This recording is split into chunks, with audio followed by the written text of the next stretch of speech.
ನಮಸ್ಕಾರ ಫಟಾಫಟ್ 50ಗೆ ಸ್ವಾಗತ. ನಾನು ಪ್ರತಿಮಾ ಭಟ್. ನಾನು ಮಾಲ್ತೇಶ್. ಈಗ ಕ್ವಿಕ್ ಆಗಿ 50 ಸುದ್ದಿಯನ್ನ ಬನ್ನಿ ನೋಡ್ಕೊಂಬೋಣ.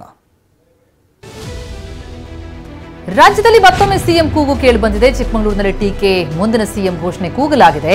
ಶೃಂಗೇರಿ ದೇಗುಲ ಭೇಟಿಗೆ ಅಂತ ಡಿಕೆ ಆಗಮಿಸಿದ್ರು. ಈ ವೇಳೆ ಮುಂದಿನ ಮುಖ್ಯಮಂತ್ರಿ ಡಿಕೆ ಶಿವಕುಮಾರ್ ಅವರೇ ಅಂತ ಕಾರ್ಯಕರ್ತರು ಜೈಕಾರ ಹಾಕಿದ್ದಾರೆ. ನನಗೆ ಯಾರ ಬೆಂಬಲವೂ ಬೇಡ, ಘೋಷಣೆಯೂ ಬೇಡ ಅಂತ ಡಿಕೆ ಶಿವಕುಮಾರ್ ಹೇಳಿದ್ದಾರೆ. ಪಕ್ಷಕ್ಕಾಗಿ ನಾನು ಕೆಲಸ ಮಾಡ್ತೀನಿ, ಪ್ರತಿಫಲ ನೀಡುವುದು ದೇವರಿಗೆ ಬಿಟ್ಟಿರೋ ವಿಷಯ ಅಂತ ಹೇಳಿದ್ದಾರೆ. ಡಿಸಿಎಂ ಡಿಕೆ ಶಿವಕುಮಾರ್ ಚಿಕ್ಕಮಗಳೂರು ಜಿಲ್ಲೆ ಶೃಂಗೇರಿ ಶಾರದಾಂಬೆ ಭೇಟಿ ಕೊಟ್ಟು ಪೂಜೆ ಸಲ್ಲಿಸಿದ್ರು. ಪುರಾತನ ಶಂಕರಾಚಾರ್ಯರ ದೇವಾಲಯ, ಶನೇಶ್ವರ ದೇವಾಲಯದ ಕಾರ್ತ್ಯ ವೀರಾರ್ಜುನ ದೇವರಿಗೆ ವಿಶೇಷ ಪೂಜೆ ಸಲ್ಲಿಸಿದರು. ಡಿನ್ನರ್ ಮೀಟಿಂಗ್ ಬಗ್ಗೆ ಗೃಹ ಸಚಿವ ಪರಮೇಶ್ವರ್ ಪ್ರತಿಕ್ರಿಯಿಸಿದ್ದಾರೆ. ಸುರ್ಜೇವಾಲಾ ಬಂದ ಮೇಲೆ ಸಭೆ ಬಗ್ಗೆ ಮಾತನಾಡ್ತೀವಿ, ಸಭೆ ಉದ್ದೇಶದ ಬಗ್ಗೆ ಸುರ್ಜೇವಾಲಾಗೆ ಮನವರಿಕೆ ಮಾಡ್ತೀವಿ, ದೂರವಾಣಿ ಮುಖೇನವೂ ಉದ್ದೇಶ ತಿಳಿಸಿದೀವಿ ಅಂತ ಹೇಳಿದ್ದಾರೆ. ಡಿಕೆಶಿ ಶತ್ರುಗಳ ಸಂಹಾರ ಮಾಡ್ತಾರೆ ಎಂದಿದ್ದಾರೆ. ಹಾಗಿದ್ರೆ ಶತ್ರುಗಳು ಯಾರು ಅಂತ ಪ್ರಹ್ಲಾದ್ ಜೋಶಿ ಪ್ರಶ್ನಿಸಿದ್ದಾರೆ. ಸಿದ್ದರಾಮಯ್ಯನವರ, ಪರಮೇಶ್ವರ್ ಅವರ ಅನ್ನೋದನ್ನ ಡಿಕೆ ಹೇಳಬೇಕು ಅಂತ ಆಗ್ರಹಿಸಿದ್ದಾರೆ. ಕಾಂಗ್ರೆಸ್ನಲ್ಲಿ ಸರಣಿ ಸಭೆಗಳು ನಡೀತಾ ಇವೆ ಅಂತ ಬಿಜೆಪಿ ರಾಜ್ಯಾಧ್ಯಕ್ಷ ವಿಜಯೇಂದ್ರ ವ್ಯಂಗ್ಯವಾಡಿದ್ದಾರೆ. ಡಿಸಿಎಂ ಸಿಎಂ ಮಧ್ಯೆ ಹೈಕಮಾಂಡ್ ಮಟ್ಟದಲ್ಲೇ ಅಧಿಕಾರ ಸೂತ್ರ ಆಗಿದೆ. ಡಿಕೆ ಶಿವಕುಮಾರ್ ದೆಹಲಿ, ಹೊರದೇಶಕ್ಕೆ ಹೋದಾಗ ಡಿನ್ನರ್ ಸಭೆಗಳು ನಡೀತಾ ಇದೆ ಅಂತ ಲೇವಡಿ ಮಾಡಿದ್ದಾರೆ. ನಾನು ಸಿಎಂ, ನೀನು ಸಿಎಂ ಆಗಬೇಕೆಂಬ ಪರಿಸ್ಥಿತಿ ಕಾಂಗ್ರೆಸ್ನಲ್ಲಿದೆ ಅಂತ ಛಲವಾದಿ ನಾರಾಯಣಸ್ವಾಮಿ ಲೇವಡಿ ಮಾಡಿದ್ದಾರೆ.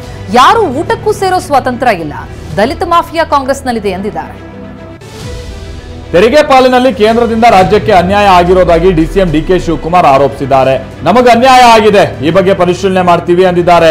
ಕೇಂದ್ರ ಸರ್ಕಾರ ರಾಜ್ಯಕ್ಕೆ 6,310 ಕೋಟಿ ರೂಪಾಯಿ ಬಿಡುಗಡೆ ಮಾಡಿದೆ. ರಾಜ್ಯಕ್ಕೆ ಕಡಿಮೆ ತೆರಿಗೆ ಹಂಚಿಕೆ ಬಗ್ಗೆ ಗೃಹ ಸಚಿವ ಪರಮೇಶ್ವರ್ ಅಸಮಾಧಾನ ಹೊರಹಾಕಿದ್ದಾರೆ. ಜಿಎಸ್ಟಿ ಕಟ್ಟೋದ್ರಲ್ಲಿ ಇಡೀ ದೇಶದಲ್ಲಿ ಕರ್ನಾಟಕ 2ನೇ ಸ್ಥಾನದಲ್ಲಿದೆ, ಅದಕ್ಕೆ ಪರ್ಯಾಯವಾಗಿ ನಮಗೆ ಕೊಡಿ ಅಂತ ಹೇಳ್ತಿದ್ದೇವೆ ಎಂದಿದ್ದಾರೆ.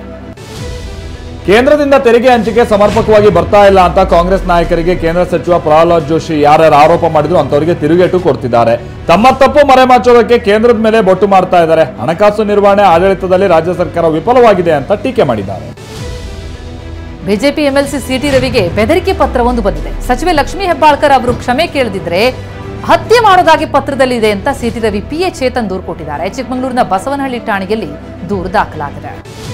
ಸಿಟಿ ರವಿ ಒಬ್ಬ ಡ್ರಾಮಾ ಮಾಸ್ಟರ್ ಅಂತ ಡಿಸಿಎಂ ಡಿಕೆ ಶಿವಕುಮಾರ್ ವಾಗ್ದಾಳಿ ನಡೆಸಿದ್ದಾರೆ. ಬೆದರಿಕೆ ಪತ್ರದ ಕುರಿತು ಮಾತನಾಡ್ತಾ ಅವರಿಗೆ ಆತ್ಮಸಾಕ್ಷಿ ಇರಬೇಕು, ಅದನ್ನ ಬಿಟ್ಟು ಸುಳ್ಳು ಹೇಳೋದು ಸರಿಯಲ್ಲ, ತಪ್ಪಾಯ್ತು ಅಂತ ಅವತ್ತೇ ಹೇಳಿದಿದ್ರೆ ಅಲ್ಲಿಗೆ ಮುಗಿತಾ ಇತ್ತು ಅಂತ ಕಿಡಿಕಾರಿದ್ದಾರೆ.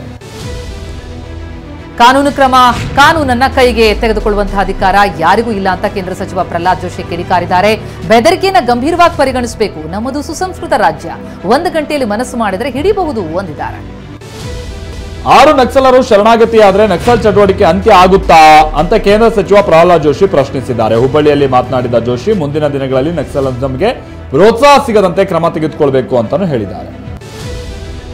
ಸಿದ್ದರಾಮಯ್ಯನವರೇ ನಕ್ಸಲರಿಗೆ ಶರಣಾಗಿದ್ದಾರೆ ಅಂತ ಬಿಜೆಪಿ ಶಾಸಕ ಯತ್ನಾಳ್ ಹೇಳಿದ್ದಾರೆ. ನಕ್ಸಲರಿಂದ ಹತ್ಯೆಯಾದ ಪೊಲೀಸರು ನಾಗರಿಕರ ಕುಟುಂಬಕ್ಕೆ ಏನ್ ಕೊಟ್ರು? ಮುಖ್ಯವಾಹಿನಿಗೆ ಬರಬೇಕು ಅಂತಂದ್ರೆ ಕಾನೂನು ಪ್ರಕಾರ ಆಗಬೇಕು ಅಂದಿದ್ದಾರೆ ಯತ್ನಾಳ್. ಕಲಬುರಗಿಯಲ್ಲಿ ಪ್ರಿಯಾಂಕ್ ವಿರುದ್ಧದ ಹೋರಾಟಕ್ಕೆ ವಿಜಯೇಂದ್ರ ಬರಲೇ ಇಲ್ಲ ಅಂತ ಬಿಜೆಪಿ ಶಾಸಕ ಯತ್ನಾಳ್ ಆರೋಪಿಸಿದ್ದಾರೆ, ಕಿಡಿಕಾರಿದ್ದಾರೆ. ವಿಜಯಪುರದಲ್ಲಿ ಮಾತನಾಡಿದ ಯತ್ನಾಳ್, ನಿಮ್ಮ ತಂದೆಯದ್ದು ಎಲ್ಲ ತೆಗಿತೀನಿ ಅಂತ ಬೆದರಿಕೆ ಹಾಕಿದ್ರಲ್ಲ, ಆ ಕಾರಣಕ್ಕಾಗಿ ಇವ್ರು ಬಂದಿಲ್ಲ ಅಂತ ವ್ಯಂಗ್ಯ ಆಡಿದ್ದಾರೆ. ಮಾಜಿ ಸಂಸದ ಡಿಕೆ ಸುರೇಶ್ ತಂಗಿ ಹೆಸರಿನಲ್ಲಿ ಐಶ್ವರ್ಯ ಗೌಡ ವಂಚನೆ ಮಾಡಿದ ಪ್ರಕರಣಕ್ಕೆ ಸಂಬಂಧಪಟ್ಟಂತೆ ಕಾಂಗ್ರೆಸ್ ಶಾಸಕ ವಿನಯ್ ಕುಲಕರ್ಣಿ ಬಳಸ್ತಾ ಇದ್ದ ಕಾರನ್ನ ಜಪ್ತಿ ಮಾಡಿದ್ದಾರೆ. ಐಶ್ವರ್ಯ ಪತಿ ಹರೀಶ್ ಗೌಡ ಕಾರನ್ನ ವಿನಯ್ ಬಳಸ್ತಾ ಇದ್ರು. ಮಂಡ್ಯದಲ್ಲಿ ದಾಖಲಾಗಿರೋ ವಂಚನೆ ಪ್ರಕರಣ ಸಂಬಂಧ ಐಶ್ವರ್ಯ ಗೌಡ ಪತಿ ಹರೀಶ್ಗೆ ನೋಟಿಸ್ ಅನ್ನ ನೀಡಲಾಗಿದೆ. ಮಂಡ್ಯದ ಸೆಂಟ್ ಠಾಣೆಯ ಡಿವೈಎಸ್ಪಿ ಜಿಆರ್ ಶಿವಮೂರ್ತಿ ನೋಟಿಸ್ ಅನ್ನ ಕೊಟ್ಟು ವಿಚಾರಣೆಗೆ ಕರೆದಿದ್ದಾರೆ. 55 ಲಕ್ಷ ಹಣ ಹಾಗೆ ಚಿನ್ನಾಭರಣ ಪಡೆದು ವಂಚಿಸಿದ್ದ ಆರೋಪ ಸಂಬಂಧ ಇಲ್ಲಿ ಕೇಸ್ ದಾಖಲಾಗಿತ್ತು. ಮಂಡ್ಯ ಜಿಲ್ಲೆ ಮದ್ದೂರು ಠಾಣೆಯ 2 ಕಾನ್ಸ್ಟೇಬಲ್ಗಳನ್ನ ಸಸ್ಪೆಂಡ್ ಮಾಡಲಾಗಿದೆ. ಜಮೀನು ಗಲಾಟೆಗೆ ಸಂಬಂಧಪಟ್ಟಾಗೆ ದೂರು ದಾಖಲಾಗಿದ್ದು ಸಮನ್ಸ್, ವಾರಂಟ್ ಜಾರಿ ಮಾಡದೆ ಕೋರ್ಟ್ಗೆ ಸುಳ್ಳು ವರದಿ ನೀಡಿದ್ರಿಂದಾಗಿ head constable Ravi, constable Vishnuvardhan ಅನ್ನ ಅಮಾನತು ಮಾಡಲಾಗಿದೆ. ಅಕ್ರಮ ಮದ್ಯ ಮಾರಾಟ ತಡೆಗೆ ಆಗ್ರಹಿಸಿ ದಾವಣಗೆರೆ ಚನ್ನಗಿರಿ ಶಾಲಾ ಮಕ್ಕಳು ಪ್ರತಿಭಟನೆ ನಡೆಸಿದ್ದಾರೆ. ರಸ್ತೆ ಬದಿಯ ಡಬ್ಬಾ ಅಂಗಡಿಗಳಲ್ಲೂ ಮದ್ಯ ಮಾರಾಟ ನಡೆಸಲಾಗ್ತಾ ಇದೆ ಅಂತೇಳಿ ಅಬಕಾರಿ ಕಚೇರಿ ಎದುರು ಶಾಲಾ ಮಕ್ಕಳು ಪ್ರತಿಭಟನೆ ನಡೆಸಿದರು. ಮೈಕ್ರೋ ಫೈನಾನ್ಸ್ ಕಿರುಕುಳಕ್ಕೆ ಜನ ಗ್ರಾಮ ತೊರೆದಿದ್ದ ದೇಶವಳ್ಳಿ ಹೆಗವಾಡಿಪುರಕ್ಕೆ ತಹಶೀಲ್ದಾರ್ ಭೇಟಿ ಕೊಟ್ಟಿದ್ದಾರೆ. ಟಿವಿ9 ವರದಿ ಬಳಿಕ ಎಚ್ಚೆತ್ತಂತಹ ಅಧಿಕಾರಿಗಳು ಸ್ಥಳೀಯರಿಂದ ಮಾಹಿತಿ ಪಡ್ಕೊಂಡಿದ್ದಾರೆ. ಯಾರು ಗ್ರಾಮ ತೊರಿಬೇಡಿ, ನಿಮ್ ಜೊತೆ ನಾವಿದ್ದೀವಿ, ಸಾಲ ತೀರಿಸೋದಕ್ಕೆ ಕಿಡ್ನಿ ಮಾರ್ತೇನೆ ಅಂತ ಹೇಳಿದಂತಹ ಬಾಲಕನಿಗೂ ಕೂಡ ಸಾಂತ್ವನವನ್ನ ಅಧಿಕಾರಿಗಳು ಹೇಳಿದ್ದಾರೆ.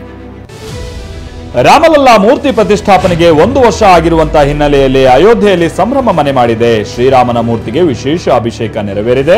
ಸ್ವತಃ ಉತ್ತರ ಪ್ರದೇಶ ಸಿಎಂ ಯೋಗಿ ಆದಿತ್ಯನಾಥ್ ಅವರೇ ರಾಮನ ಮೂರ್ತಿಗೆ ಅಭಿಷೇಕವನ್ನ ಸಲ್ಲಿಸಿದ್ದಾರೆ.